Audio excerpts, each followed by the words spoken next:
Salut salut! Bienvenue pour une nouvelle vidéo et pour un nouvel update lecture, le premier update lecture de l'année. Et donc je vais vous montrer mes dernières lectures de l'année 2022, enfin quasiment dernière lecture. Il en manque un, vous le savez si vous m'avez vu, si vous avez vu mes vlogs et même le bilan de l'année d'ailleurs, puisque le dernier livre que j'ai lu en 2022 n'est pas dans cet update, il sera dans le prochain. Bref, comme d'habitude, du coup, j'ai 4 livres à vous montrer. Et c'est littéralement les montagnes russes. Je pense que je pourrais l'appeler comme ça, cette lecture, je sais pas si je le ferai. Mais on a une très bonne lecture suivie d'un échec, une très bonne lecture suivie d'un échec dans cet ordre-là. Donc on y va. Le premier, c'est Jeu d'innocence, règle numéro 2, tout vient à point, à qui c'est attendre. Je bafouille toujours sur ce titre, c'est terrifiant. De Jennifer Armentrout, bon, une très bonne lecture, je me suis peut-être un petit peu enjaillée pour ce bouquin-là. Je l'ai terminé, j'ai bien aimé, j'ai moins aimé que le tome 1, on va pas se mentir.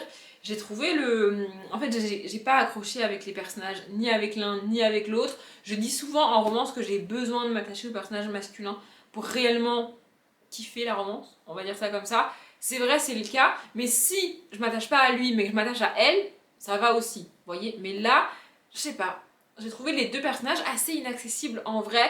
En plus, il se trouve qu'on est que dans sa tête à elle, si je me trompe pas, ou alors si on est dans sa tête à lui, c'est très très peu. Et du coup, voilà, j'ai pas vraiment accroché. J'ai trouvé l'histoire un peu longue, un peu lente, qui sont un petit peu trop dramatiques en fait. Pour pas grand chose au final, je trouve, comparé au tome 1 surtout.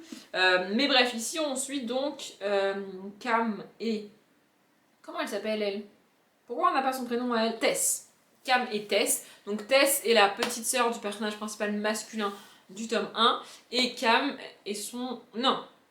Et Jace. Cam c'est le personnage masculin du tome 1. Tess c'est sa sœur. Et Jace c'est son meilleur ami à lui. Du coup, on se doute bien qu'une histoire entre les deux, c'est... Voilà, bref. Mais c'est, j'ai bien aimé, je l'ai terminé, donc c'était, voilà, j'ai quand même passé un bon moment. Maintenant, je trouve que c'était vraiment un peu long et un peu lourd à lire au final.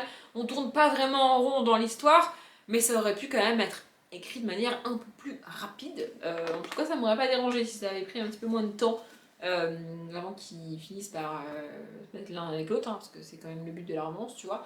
Bon, voilà, c'était une bonne romance. Je lirai la suite de la saga, c'est sûr. Surtout qu'on a eu, il me semble, si je me trompe pas, et j'espère vraiment que je me trompe pas, un aperçu de ce que va être, de ce que vont être les personnages du tome 3. Et j'ai trop hâte. Vraiment, j'ai trop hâte de lire ça avec eux. J'ai trop hâte. Donc, voilà.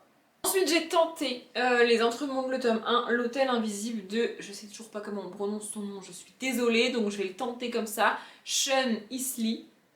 Pas très sûre du tout. Et vraiment, ça ne l'a pas fait. Combien de pages j'ai lu? Voilà, j'ai lu 41 pages. On suit un jeune garçon à l'école et il vit avec sa grand-mère et sa petite sœur, il me semble. Sa petite sœur a une maladie. Et alors déjà, ça me saoule. On sait bien comprendre qu'elle a une maladie et que c'est grave, mais on ne te donne aucun détail. On ne sait pas. Voilà, on ne sait pas. Elle va à l'hôpital avec sa grand-mère, mais on ne sait pas pourquoi, on ne sait pas ce que les médecins lui ont dit, on ne sait pas ce qu'elle a comme maladie, on ne sait pas ce qui se passe. Du coup, si c'est pour dire ça, en fait, moi j'ai juste envie de te dire, me dis rien quoi. Si tu me dis, ah là là, j'ai une maladie hyper grave, mais je t'en dirai pas plus, j'ai envie de te dire, bah ferme-la, parce qu'à la fin, je suis désolée, mais si tu veux pas me donner le détail, tais-toi en fait, me dis rien. C'est un truc qui me fatigue. Voilà. Et donc bref, un soir, en rentrant de l'école, Cameron, le petit garçon, découvre que dans une rue commerçante construite il y a plusieurs mois, plusieurs années, mais qui était restée toujours vide, a ouvert un nouveau magasin. Voilà, du coup il est attiré par ce nouveau magasin, il se dit bah qu'est-ce que c'est, je vais aller voir et tout. Il va voir et c'est assez bizarre. Vraiment, on est dans un univers clairement fantastique, mais c'est bizarre. Et c'est le genre d'univers pas clair. Voilà, c'est le genre d'univers où l'autrice, je sais pas, désolée, met beaucoup de suspense et il y a beaucoup de non-dits, moi j'appelle ça des faux semblants, voilà, il te donne très très peu d'éléments et c'est censé te motiver à lire. Bah moi comme d'habitude ça me motive pas à lire tout ce suspense, tout ce mystère, à un moment donné ça me gonfle en fait. Trop de mystère, et à un moment donné j'ai juste envie de vous dire, pourquoi tu m'expliques pas les choses en fait? Ça me fatigue. Vraiment, a priori, ça serait lié à ce qui est arrivé à leur père avant qu'ils partent. On sait pas si leur père est mort ou pas. On sait pas où est leur mère. On sait pas ce que fout leur grand-mère. Il y a un jeune garçon issu de l'hôtel, parce que du coup, avec le titre, on comprend, c'est un hôtel quand même, le bâtiment qui a ouvert quoi. Il y a un jeune garçon mystérieux qui débarque à sa fenêtre et qui lui parle, mais en même temps qui lui parle pas, qui lui donne une pièce, mais en même temps qui lui explique rien. Moi, ça me gonfle. Ce genre de début d'histoire hyper flou où je comprends rien, ça me fatigue. Voilà, donc du coup j'ai arrêté de lire. Ensuite, j'ai lu Comment faire bouillir un dragon, donc le tome 5 de Harold et les dragons, écrit par Cressida Cowell. J'adore cette saga, j'adore cette autrice, mais je galère de ouf à trouver les livres de cette autrice traduits en français. Comme vous pouvez voir, c'est une très vieille édition, enfin une très vieille édition, je sais pas de quand elle date, mais genre c'est pas tout neuf du tout. Et ça n'a pas été réédité, voilà, 2008 quand même. Quand même, voilà. Mais ça n'a pas été réédité, enfin ça a été réédité avec la sortie du film Harold et les dragons, puisque c'est la saga qui a inspiré les films. Mais en fait, ils n'ont pas ressorti toute la saga. Ils ont ressorti les 4 premiers, je crois. Et après, ils n'ont pas continué la réédition. Donc en gros, tu te démerdes quoi. Voilà, bref, j'adore cette saga, j'adore cette autrice, et je galère à trouver les bouquins. Mais j'y arrive. Et donc on suit Harold, qui est, comme dans le film, le fils du chef des Vikings, qui n'a pas du tout ni le look, ni le physique, ni le mental, ni rien d'un futur chef de Vikings, mais qui est destiné à être le futur chef des Vikings, parce qu'il est le fils du chef, hein, quand même, tu vois. Voilà, on suit ça. C'est quand même très différent du film. Pour vous donner un ordre d'idée, il a un dragon qui s'appelle Croque-Mou, comme dans le film, mais le physique des dragons entre le film et le livre n'a strictement rien à voir. Genre vraiment rien à voir.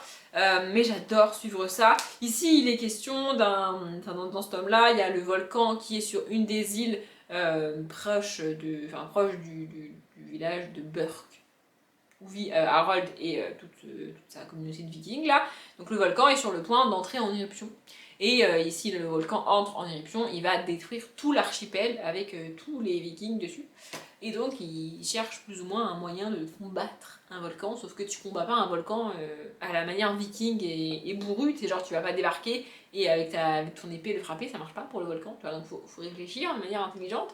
C'est pas vraiment le fort des vikings et c'est pas vraiment le fort du père de Harold, mais Harold va essayer de trouver une solution, un moyen pour empêcher les volcans d'entrer en éruption et de tout détruire sur son passage.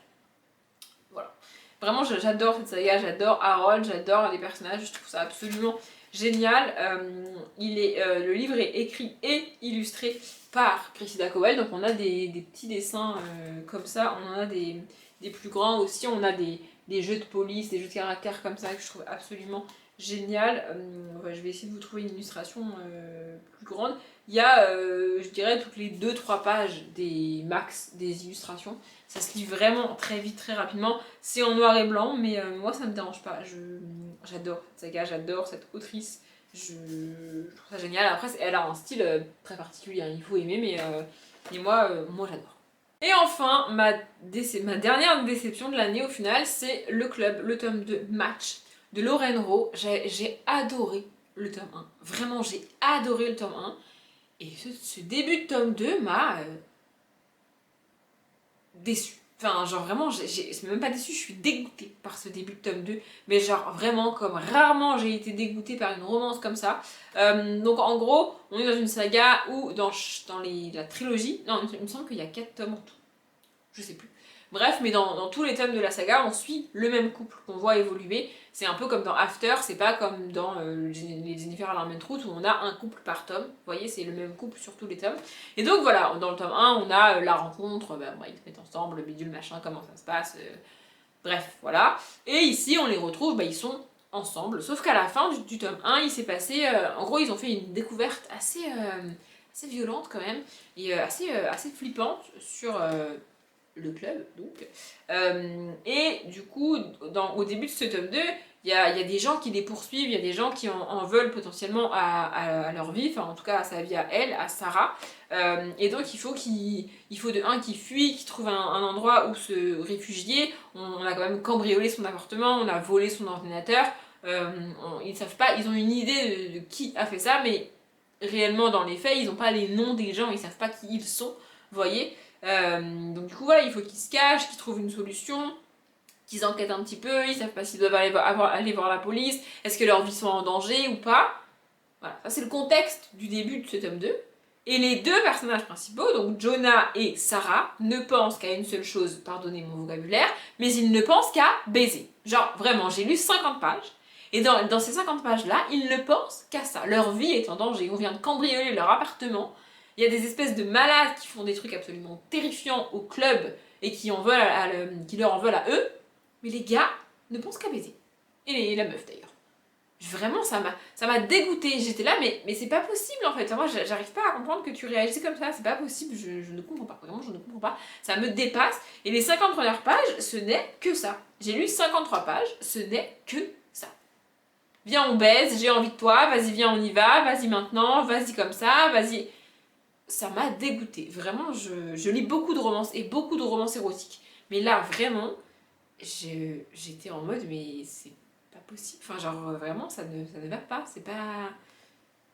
Voilà. Du coup, je suis d'autant plus dégoûtée que j'ai adoré le tome 1 et j'étais hyper contente de retrouver les personnages et cette saga-là. Mais genre, vraiment là, c'est pas possible. Du coup, j'ai arrêté de lire. Mon but cette année, comme l'année dernière d'ailleurs, c'est de faire des updates pas trop longs, sans pour autant me priver de donner, de dire tout ce que je veux dire sur chacun des livres. Là, normalement, c'est ce que j'ai fait. Donc, j'espère que cette vidéo vous a plu. Je vais m'arrêter là. Comme d'habitude, je vous souhaite une bonne journée, un bon après-midi, un bon appétit ou une bonne nuit. Et je vous dis à bientôt.